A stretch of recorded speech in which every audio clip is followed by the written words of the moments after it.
So these are the 5 top tips for how to really grow your business, okay? So number 1, really understand what is working, and then it's as simple as focus on doing more of it. Now, I know this sounds really, really obvious, but you'd be amazed at how many few businesses actually do this. So if I take an example, big restaurant, it might be that most of your sales come from 5 or 6 of the dishes, okay?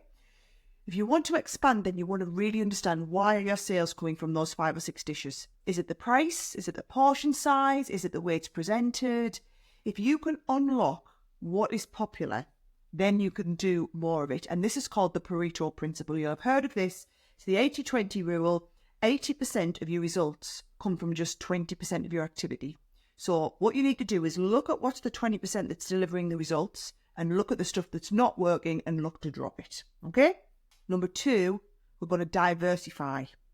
So we've just talked about focusing on what works and cutting back on what doesn't, but then it's also important to really understand and recognize when expanding your offer is really important, okay?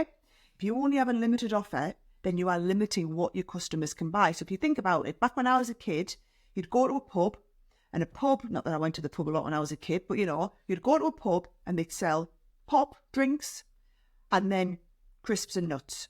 Now, how many pubs do you go to that don't have a complete food offering because they've diversified into that market? If I look at when I launched the enveloper, okay, I was a one product wonder. I started off just selling the enveloper. Well, I needed to diversify my product portfolio. Otherwise, I was going to have to constantly be acquiring new customers. So first of all, we diversified into selling the papers that went to make the envelopes, then into selling other tools that people who made envelopes might also want to buy. And from there, I built a whole brand, and that brand within the marketplace gave me permission and access to customers to sell them any sort of papercraft products, because I'd used my one product to build my brand equity. It's the same when I get companies come in the den. I'm constantly looking at and thinking about, if they are a one product wonder business, are they able to diversify to be able to sell more complementary products to the existing customer base? Now, number 3, if you want to grow your business, start with your existing customers. There's a really famous matrix out there with 4 quadrants, okay? When we're looking at products and then market, which is your customers. So if you think about it, it's either new or existing products, new or existing markets, and that gives you 4 different quadrants. Now, I'm amazed at how many companies will embark on a whole new strategy without actually having asked the customers that they've got what they want or need, right? And what I can tell you now, it's way cheaper to hand to the customers that you've got than it is to go and get new ones. That's what we mean when we say the low-hanging fruit within your business, okay? So if you think about this, if you've got an existing customer, and if you can get an existing customer to shop 10% more often, and then to spend 20% more when they shop, and it's not that difficult when you really think about it, that customer will deliver 32% additional value. That's almost a third increase. Now, if you compare how difficult it is to get your customers to adjust their current behaviours to achieve that versus increasing your customer acquisition by a third, so much easier to do this than it would be to do that, okay? Number 4, focus on delivering value, okay?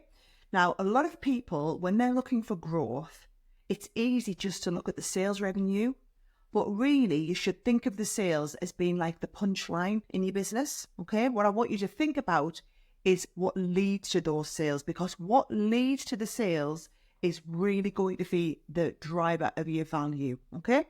So value is the whole package that your business delivers. It's not just the invoices that you raise. So I want you to think about a customer. Like, think about your business like you are a customer. What's the customer buying? Why are they buying it? Most importantly, why are their customers behaving in that way, right? If you build value, then your sales and profit will inevitably follow, okay?